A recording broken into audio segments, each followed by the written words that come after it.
Family picnic டேக்கு இன்றைக்கி நாங்கள் போன இடம் லோதி கார்டன். லோதி கார்டனுக்கு நியரஸ்ட் மெட்ரோ ஸ்டேஷன் என்ன அப்படின்னா கார்ன் மார்க்கெட் இல்லைன்னா ஜோபாக்.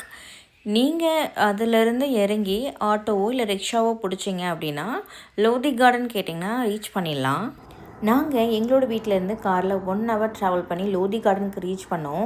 நீங்கள் லோதி கார்டன் போகிறதுக்கு முன்னாடி வீட்டில் இருந்து ஃபுட்டெல்லாம் எடுத்துகிட்டு வந்தீங்கன்னா ரொம்ப நல்லாயிருக்கும். அது இல்லை அப்படின்னா லோதி கார்டன் பக்கத்துலேயே ஒரு மார்க்கெட் இருக்குது. மார்க்கெட் அப்படின்னா இங்கே ஃப்ரூட்ஸு அப்புறமா நம்ம ஸ்நாக்ஸு சாப்பாடு எல்லாம் கிடைக்கிற இடம் தான் இங்கே மார்க்கெட்டுன்னு சொல்லுவாங்க.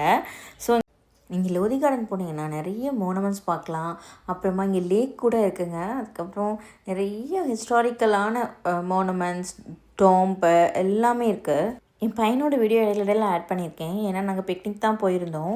ரொம்ப அழகழகான க்ரீன் லான்ஸ்லாம் இங்கே ரொம்ப அதிகமாக இருக்குங்க. அதுக்கப்புறம் என்னென்னா ஒரு குட்டி லேக்கு, அதுக்குள்ளே டக்கெல்லாம் போகிற மாதிரி இருக்கும். நான் இங்கே முன்னாடியே விசிட் பண்ணியிருக்கேன். இந்த டைம் நாங்கள் போக முடியல என் சின்ன பையனை வச்சுட்டு. ஏன்னா நாங்கள் இங்கே பக்கத்துலேயே விளையாடிட்டு என்னால் கவர் பண்ண முடிஞ்ச அளவுக்கு தான் வீடியோஸ் கவர் பண்ணியிருக்கேன்.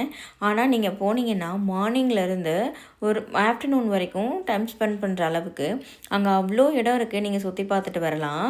அதுக்கப்புறமா நீங்கள் எடுத்துகிட்டு போன சாப்பாடெலாம் சாப்பிட்டுட்டு ஃப்ரெண்ட்ஸ் கூட இல்லை ஃபேமிலி கூடயோ ஈவினிங் அதில் பெட்ஷீட்லாம் எடுத்துகிட்டு போயிருந்தீங்கன்னா ரிலாக்ஸாக உட்காந்து பேசிட்டு வரலாம். ஆனால் இதில் ஒரு ஃபேமிலியோட வீடியோ ஆட் பண்ணியிருக்கேன். அவங்க பின்னாடி இருக்காங்கல்ல, அந்த ஃபேமிலி தான் என்ஜாய் பண்ணி ஃபேமிலி. அவ்வளோ அங்கே உள்ள மென்ஸ்லாம் சேர்ந்து பாட்டு பாடினாங்க. அதுக்கப்புறம் அந்த விமென்ஸ்லாம் சேர்ந்து பாட்டு பாடினாங்க. அது பார்க்கவே அவ்வளோ அழகாக இருந்துச்சு. ஃபேமிலிலாம் இப்படியெல்லாம் வெளியில் போகும்போது அழகாக இருக்கும்ல. நம்மளாம் ஊருக்கு அப்படி தானே முன்னாடி போனோம். வீட்டிலேருந்து சாப்பாடெலாம் ப்ரிப்பேர் பண்ணிவிட்டு அத்தை மாமா சித்தின்னு அவங்க பசங்க எல்லோருக்கூடையும் வெளியில் போய் உட்காந்து சாப்பிட்டுட்டு டைம் ஸ்பெண்ட் பண்ணிட்டு வருவோம். ஆனால் இப்போல்லாம் எல்லோரும் ரொம்ப பிஸியாக இருக்கும்ல அவங்க லைஃப்பில். லோதி கார்டன் எப்போ ஓப்பன் பண்ணுவாங்கன்னா மார்னிங் 6 o'clock ஓப்பன் பண்ணிடுவாங்க. ஏன்னா இங்கே நிறைய பேர் யோகா பண்ண வருவாங்க, எக்ஸசைஸ் பண்ண வருவாங்க, வாக் பண்ண வருவாங்க. ஸோ மார்னிங் ரொம்ப பீஸ்ஃபுல்லாக இருக்கும். இங்கே போகிறதுக்கு கரெக்டான டைம் அப்படின்னா இப்போ நீங்கள் பிப்ரவரி லாஸ்ட்லேருந்து மார்ச் மிட் வரைக்கும் போகிறப்ப நல்லாயிருக்கும். கப்புள்ஸ் அண்ட் ஃபேமிலி ஃபோட்டோகிராஃபி பண்ணணுன்னா இது ரொம்ப பெஸ்ட்டான பிளேஸ்ன்னு சொல்லலாம். அவ்வளோ அழகாக இருக்கும். நீங்கள் பர்த்டே செலிப்ரேஷன் அதுக்கப்புறமா வேறு ஏதாவது செலிப்ரேட் பண்ணணுன்னா கூட இங்கே போய் உட்காந்து செலிப்ரேட் பண்ண முடியும். இங்கே என்ட்ரி ஃபீஸ்லாம் கிடையாது, ஃப்ரீ ஆஃப் காஸ்ட். என்னோடய பையனுக்கு ஷூ கூட போட்டு விடல. ஏன்னா அவன் சென்சாரி ப்ளே பண்ணணும் அப்படிங்கிறதுக்காக தான். நம்ம ஊர்லலாம் பசங்க வெளியில் போகணும், பக்கத்து வீட்டுக்கு போகணும் அப்படின்னா செருப்பு போடாமலே ஜாலியாக போயிட்டு வருவாங்க, பசங்க கூட விளையாடுவாங்க. ஆனால் இங்கே அப்படியே இல்லை. இங்கே வெளியில் போனாலே நம்ம வீட்டை விட்டு வெளியில் போகும்போதே செருப்பு ஷூலாம் போட்டுட்டு தான் போகிறதுனால இங்கே சென்சாரி ப்ளேன்னு ஒன்று கிடையவே கிடையாது. மண்ணில் விளையாடுறதுன்னு ஒரு சான்ஸே இங்கே கிடையாது. அதனால தான் என் பையனுக்கு செருப்பு கூட போடாமல் நான் கூப்பிட்டு போயிருந்தேன். நான் இங்கே ஸ்நாக்ஸ் என்னெல்லாம் வாங்கி வச்சுருந்தேன்னா சமோசா, ஜிலேபி, அப்புறம் ராம் லட்டுன்னு சொல்லுவாங்க இங்கே, அது எல்லாமே வாங்கிட்டு போயிருந்தேன். என் பையனுக்கு ரொம்ப சந்தோஷம் அங்கே போய் விளையாடுறதில்ல. நல்லா விளையாடிட்டு இருந்தான். அவன் மைனா, அணில், காக்கா இதெல்லாம் பார்க்கும்போது அவன் ரொம்ப சந்தோஷம் ஆகிட்டான். லோதி கார்டன் ரொம்பவே க்ளீனாக தான் இருக்குங்க. நம்ம போனாலும் க்ளீனாகவே வச்சுக்கலாம். ஏன்னா நாம் வச்சா தானேங்க மற்றவங்களும் வைப்பாங்க. ஸோ நம்ம க்ளீனாகவே வச்சுக்கலாம். டெல்லியில் இந்த மாதிரி நிறைய பார்க் இருக்குது. பார்க்குக்கு பஞ்சமே கிடையாது டெல்லியில். நான் ஒவ்வொரு வாரமும் முடிஞ்சால் அவங்களுக்கு ஒரு பார்க் போய் உங்களுக்கு ஒரு வீடியோ போடுறேன். அவ்வளோ அதிகமான பார்க் இருக்குது. இங்கே சின்ன சின்ன டூரிஸ்ட் பிளேசஸ்லாம் நிறையா இருக்குது. நான் உங்களுக்கு இங்கே சின்ன சின்ன லோக்கல் மார்க்கெட், ஹோல்சேல் மார்க்கெட்லாம் போயிட்டு உங்களுக்கு நான் வீடியோ போடுறேன். எப்போ போகலாம், என்ன வாங்கலாம் அப்படிங்கிறதெல்லாம் நான் போடுறேன். சப்ஸ்கிரைப் பண்ணிவிட்டு வாட்ச் பண்ணிக்கோங்க என்னோடய வீடியோவை. அப்போ தான் நீங்கள் பார்க்க முடியும். லோதி கார்டன் போனீங்கன்னா நிறைய ஃபாரினர்ஸ் பார்க்கலாம். ஏன்னா எல்லாருமே இங்கே பார்ப்பாங்க. அதுக்கப்புறம் இங்கே யோகா பண்ணுறதுக்காக வருவாங்க. இங்கே நம்ம ஊரில் உள்ள யோகா ட்ரைனர்ஸ் கிட்ட முன்னாடியே புக் பண்ணியிருப்பாங்க. நாம் நம்மளுடைய பழமையான ஆரோக்கியமான விஷயங்களெல்லாம் மறந்துட்டோம். ஆனால் வெளிநாட்டுக்காரங்க இங்கே நம்மளோட பழமையான விஷயங்கள், யோகா, சமையல், மருத்துவம் எல்லாத்தையும் தெரிஞ்சுக்கிறாங்க. இதுக்கு தனியாக கிளாஸஸ் புக் பண்ணி அவங்க ஃபீஸ் பே பண்ணி அங்கேருந்து இங்கே டைம் அதுக்குன்னு ஒதுக்கி அவங்க கற்றுட்டு போகிறாங்க. தமிழ்நாட்டிலேருந்து இங்கே வர்றவங்களுக்கு சாப்பாடு தான் ரொம்ப பிரச்சனையாக இருக்கும் டெல்லியில்.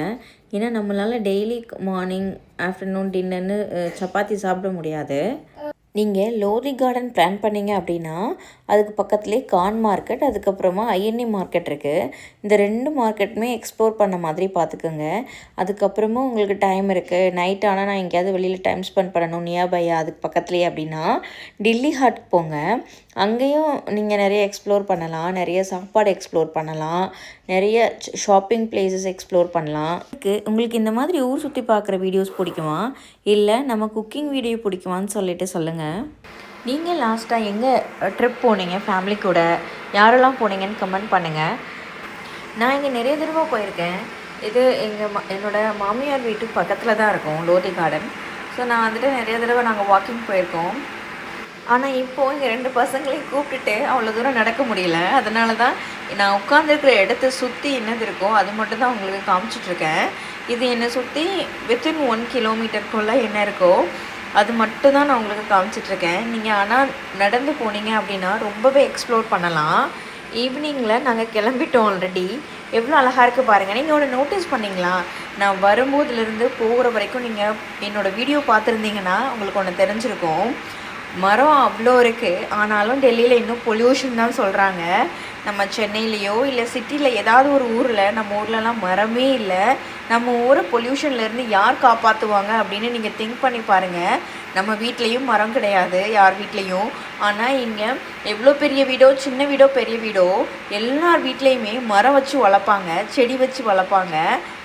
யாராவது காப்பாற்றுவாங்கப்பா, நமக்கு என்ன இல்லை, அப்படி தானே எல்லோரும் இருக்கும். ஆனால் சீக்கிரமாக நம்ம சிட்டிலையும் பொல்யூஷன் வந்ததுக்கப்புறம் தான் தெரியும் ப்ரீத் பண்ணுறதுக்கு நம்ம எவ்வளோ கஷ்டப்படுவோம்னு சொல்லிட்டு. டெல்லியில் எல்லாருமே அவ்வளோ கஷ்டப்படுறாங்க ப்ரீத் பண்ணுறதுக்கு. ஸோ நம்ம சீக்கிரமாக அதோட முயற்சியெல்லாம் எடுத்தோம் அப்படின்னா நம்மளோட சிட்டியும் இந்த மாதிரி பொல்யூஷன் வராமல் பார்த்துக்கலான்னு நான் நினைக்கிறேன். நீங்கள் என்ன நினைக்கிறீங்கன்னு சொல்லுங்கள்.